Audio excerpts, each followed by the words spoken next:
Centre point Tamil Nadu நேயர்களுக்கு வணக்கம். இன்று நவம்பர் 14. தமிழ் திரையுலகின் வெற்றி பட இயக்குநர்களில் தவிர்க்க முடியாத ஆளுமை, சிறந்த படைப்பாளி திரு லிங்குசாமி அவர்களின் பிறந்த நாள். திரு லிங்குசாமி என்றதும் நமக்கு நினைவு வருவது 2001ஆம் ஆண்டு அவர் இயக்குநராக தமிழ் திரையுலகில் அறிமுகமானார். அந்த ஆனந்தம் படத்தினுடைய கதையை திரு மம்முட்டி அவர்களிடம் சொல்லுவதற்காக அவர் கேரளா சென்றிருந்த பொழுது ஒரு புதிய இயக்குனர் வருகிறார் என்ற தோரணையில் தான் மம்முட்டி அவர்கள் அமர்ந்திருந்தார். தட்டு தடுமாறி அவர் என்ன சொல்லுவாரோ என்ற பயத்திலும் கூட அந்த ஆனந்தம் படத்தினுடைய கதையை காட்சி வாரியாக இவர் விவரித்த விதமும் அந்த கதையின் அமைப்பும் திரு மம்முட்டி அவர்களுக்கு பிடித்து போய் கதையை கேட்டதும் இந்த படத்தில் நிச்சயமாக நான் நடிக்கிறேன், இந்த படத்தினுடைய சம்பளம் எனக்கு வேண்டாம் என்று சொல்லதாக செய்திகள் இருக்கிறது. அந்த அளவுக்கு தான் செதுக்குகிற காட்சிகளிலும் வசனங்களிலும் மிக நேர்த்தியாக செயல்படக்கூடியவர் திரு லிங்குசாமி அவர்கள். அதைத் தொடர்ந்து அவர் அதிரடி ஆக்ஷன் படங்களை எடுக்க ஆரம்பித்தார். திரு லிங்குசாமி அவர்கள் இயக்கிய சண்டைக்கோழி, பையா,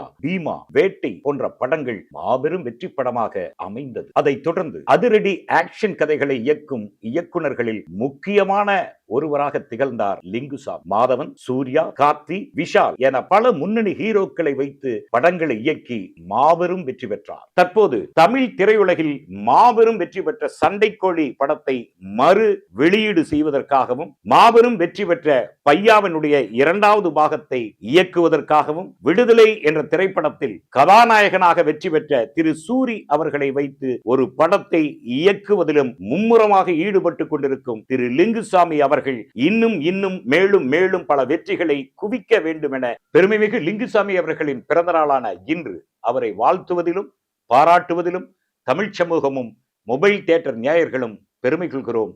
நன்றி.